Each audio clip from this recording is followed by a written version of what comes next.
Hindi film જોઈ મેં, super boy of Malegaon. ફક્ત ને ફક્ત ટેલેન્ટથી ભરેલી આ ફિલ્મ છે. એમાં મુખ્ય કલાકારો હોય, સાથી કલાકારો હોય, ઇવન ફિલ્મના રાઇટર હોય, ઇવન ફિલ્મના ડિરેક્ટર હોય.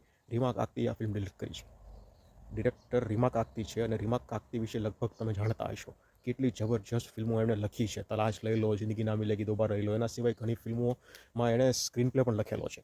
એટલે કલાકારો પણ છે આના, એ ટેલેન્ટથી ભરેલા છે. ડિરેક્ટર પણ, રાઇટર પણ, બધા ટેલેન્ટથી ભરેલા છે. એક હલકી ફુલકી ફિલ્મ છે. માલેગામની સ્ટોરી છે. ત્યાં અમુક એક છોકરાઓ છે જેનું ગ્રુપ છે મિત્રોનું. એ બધા એકવાર ફિલ્મ બનાવવાનું વિચારે છે. કઈ રીતે નાના એવા ગામડામાં કઈ રીતે ફિલ્મ બનાવશે, કેવા જુગાડથી ફિલ્મ બનાવશે, કેવો જુગાડ કરશે, ફિલ્મો ચાલશે નહીં ચાલે, કેવું સપનું એનું પૂરું થશે નહીં થાય, એની સાથે સાથે આમાં ઇમોશન પણ વણી લેવામાં આવ્યું છે. ફિલ્મની છેલ્લી 10 મિનિટ હું કહું, એક પણ ડાયલોગ નથી, પણ એ છેલ્લી 10 મિનિટ તમારી આંખમાં આંસુ લાવવા માટે કાફી છે. જ્યારે એ છેલ્લી 10 મિનિટ આવે છે ને, બધા ફિલ્મ જોતા હોય ને થિયેટરમાં બેઠા બેઠા, અને એ બધાના મોઢાના એક્સપ્રેશન તમે જુઓ ને, ડેફિનેટલી તમને એમ થઈ જાય કે વાહ, જબરજસ્ત ક્રિએટિવિટી છે.